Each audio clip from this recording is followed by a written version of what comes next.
I'm good today. Yeah. What's new, man? What's going on in your life? What's happening today? Well, I just got up early, drove over here. Took an hour to get over here. Yeah, yeah. Long drive. It's a long drive. I usually don't come out to Torrance. I've only been out here maybe a couple times. Really, really appreciate you coming out, man. I really, it means a lot that, you made that trip. Yeah, I really like being out here. I mean, it's nice to meet you and to be on your show, and I like the thing you're doing with the podcast. It's nice. It's something different, Right. Do you listen to any podcasts? Have you gotten into them at all? Never really listened to them. Yeah. Like when you asked me to be on it, at first I was like, I didn't know what to do. I've never been interviewed or anything.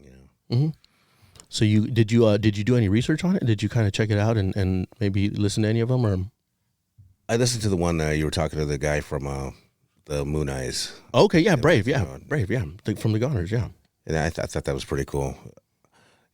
It just kind of makes you feel like because you look forward to Moon Eyes, because I remember when they used to have it 2 times a year, like one in May and then one in December. Right. And they canceled the one in May, but then they went on with the December one. The one in May, was that the one at their shop? Or was it? They had 2 of them. They were both in Irwindale. Oh, okay. I don't remember the one in May. How long did that go on for a long time? That went on for a while, and then they just stopped doing it. People were saying it was too hot and stuff, but I just thought it was cool because it's the summertime and everybody wants to look at cars and right. get to drag race out there and everything. Right. And it's like how would I say it? Viva Las Vegas. How it comes to California. Everybody refers to it. It's better out here than Las Vegas.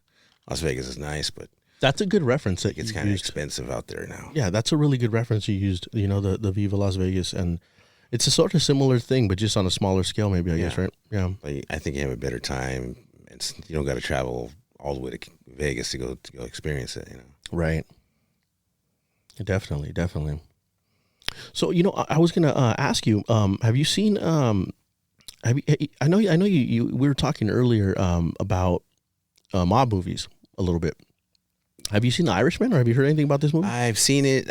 I've seen it. I liked it, and everybody says it's kind of too long. Mm-hmm. But I liked it. Especially Scorsese and Pesci and De Niro. Pacino. And what legends? These guys are. It's funny is when you see them, you always expect them to be like in that mob character, but right. They've done funny movies too. And yeah, man. You ever seen My Cousin Vinny with Joe Pesci? One of my favorite movies. Yeah, man. He's just he does still play, I guess, that sort of. He still has a little bit of that mafia kind of thing to him, in that. Yeah, a lot of people didn't know that he was in Raging Bull too. Yeah, that's right. He is in Raging Bull. I think there's a on Netflix. There's a thing. It's called The Irishman Conversation. And it's like 30 minutes, and it's just those 4 guys sitting down at a table, sort of like this, and having a cocktail, and they're just chopping it up about the movie. And Joe Pesci brings up Raging Bull, and Joe Pesci, if I'm not mistaken, he got into film late in his life. I think he was in his 40s or 50s. That's right. So, Raging Bull, he was already older, but he looked so young in that, man. It's true.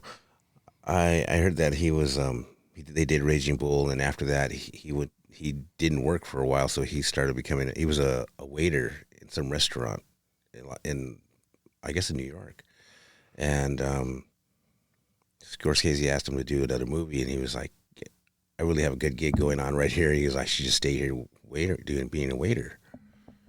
And he told him, just come out and just do this movie. So he started doing other movies. Mm-hmm. And he's a big, he's big on film. Mm-hmm. Yeah, it's so crazy, man, that he was not an actor really. He wasn't really.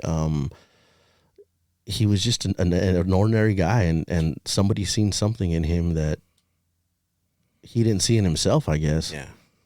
And look at him now, Yeah, he could play a bad guy like he does in Casino or Goodfellas, and then you see him in Home Alone, and he's totally funny. Mm-hmm. He's funny either way, That's right, Home Alone. Yeah, that's another one that I didn't think about. He's great in that. That's right. He's very funny. Very funny. Very funny. Yeah, that.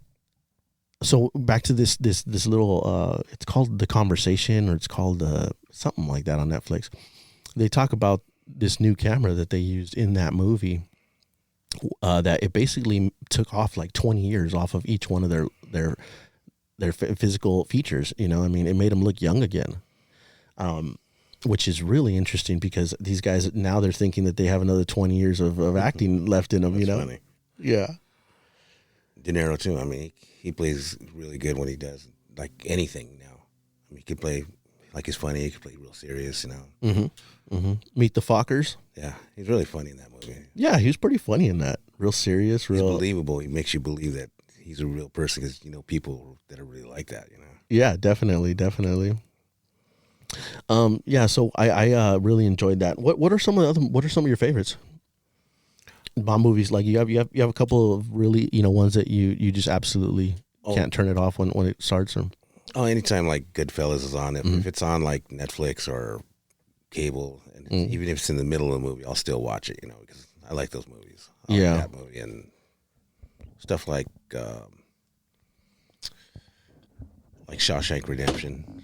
It's a classic movie. I mean, you don't get tired of watching it. Yeah, and I think a lot of people don't refer to that too much as a mob movie, but it is a mob movie. Yeah, it's 100% a mob movie. Tom Hanks, right? Oh no, it's No. Tim Robbins. Tim Robbins. Yeah. He's with what is that guy's name? We'll think about it. We'll figure it out. Yeah. So what are you writing right now, man? What are you on? What are you I have two Heritage Softails. I got a 99 Heritage and I got a 91 Heritage. Okay. That I bought from my daughter's grandpa a couple years ago. Okay, you have two bikes. Yeah. Oh, cool. And I also got a Lowrider too. Oh, do you? Yeah. I didn't know that. Yeah, I've had that like 27 years already. What is it? It's a 65 Impala Super Sport. Oh, okay. Yeah, I had it 92, rode with the car club for a while, then 95 it got stolen. They stole it from the paid security parking lot at the sports arena. Oh man, an inside job maybe? Maybe. I looked at it like these guys didn't see 10 cars leaving the parking lot. They were either in on it or they're just too dumb to notice, I guess it could be the second one too, though. Yeah, you're right. I was lucky to get it back. I got it back a week later. It was destroyed. LAPD calls me and tells me they have it in the impound yard over in Lincoln Park or Highland Park. Was it all hooked up already? That was hooked up. And when you got it back, it was... Oh, when I got it back, it was destroyed, man. The front end was wrecked. The interior was gone. Did you put it back together already? I put it all back together. It's just right now it needs to be repainted again. Mm-hmm. But yeah, I put it back together. And I put it back together in my garage. It wasn't like a shop-built car or anything. Right. How did you come about that car? If you don't mind me years asking. ago, me and my buddy were driving in El Monte looking for a radiator shop for his girlfriend's car, and we're just going down Garvey, and there's a bunch of different car dealers down there, and we happened to see a 67 Impala sitting at this lot. So I told my buddy, let's go look at it. That's one of my favorite years. Yeah. Yeah. It was a really nice car, and right away the guy was like, oh, I'll sell it to you, and back then I was in the mini trucks, the ones that have the dump beds and oh, all that yeah. stuff, And we started talking to the guy, and he told me, he goes, I have a 65 in the back. So we went and looked at that, and right when I saw the car, I fell in love with it, So I made a deal with the guy. I traded my mini truck for this Impala and drove it home. First thing my mom sees it, and she tells me, "What do you have this old lady car for?" I'm like, "Mom, it's an Impala. Why are you talking about my car like it's an old lady car?" It's just an old lady car. She didn't care for it, Right. So I started fixing it and built it. And what's funny is my mom, she's only rode in it twice because she kept thinking, "Oh, this is just a cholo car, we're gonna get shot and stuff." Yeah. She hated when I hit the switches on it. She'd get kind of seasick, right, out the door or whatever. Did you trade the mini truck to the guy that you got the Impala from, or you trade? I traded it at the dealer. The guy was just like, "I'll trade you straight across." I was like, yeah, "That's cool. We'll do that." Oh, that's cool. The guys that I rode with the mini truck club, they were kind of mad because they were like, "Why'd you do that? We wanted to keep you in this club." And I just wanted to do bigger things. I wanted to get a lowrider because that's what I wanted to do. I mean, Right. that was more my passion. How did you get into the mini truck thing? Did you?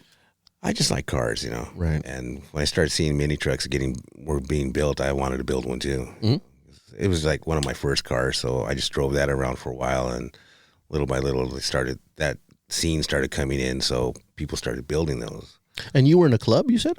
Yeah, I was in a mini truck club, but they're from Duarte because that's where I'm born and raised. Oh, okay. And so Duarte. it was like a small community club. Mm-hmm. But it's pretty cool. What was the name of it? They were called Restricted Image Oh, okay. Cool. a long time ago, man. That's awesome, man. Like the 80s? Yeah, in the 80s. Yeah. Like 84, 85, The heyday of mini trucks, man. Yeah. I had a buddy who lived next door to me, and I think I might have mentioned this before on the podcast, but he was in a truck club called Moving Violations Okay. in the 80s. And I was 8 years old, and I would just, sneak over, to my neighbor's house and just check out his truck and listen to it and watch him, work on it. And that's where I found, I think, a lot of my love for that kind of stuff is, seeing it at such an early age. I started liking lowriders when I was like 12 years old, And where did it come from? Just being in the neighborhood, or Just being in the neighborhood, I'd see older dudes drive them, bombs and Impalas and stuff, The older guys that we would see all had Impalas, I always used to think that's what I want to do, Mm-hmm. I was coming out of church one day with my parents, and I seen some guy going down the street, and he's hopping his Monte Carlo. It's like a 78 Monte Carlo.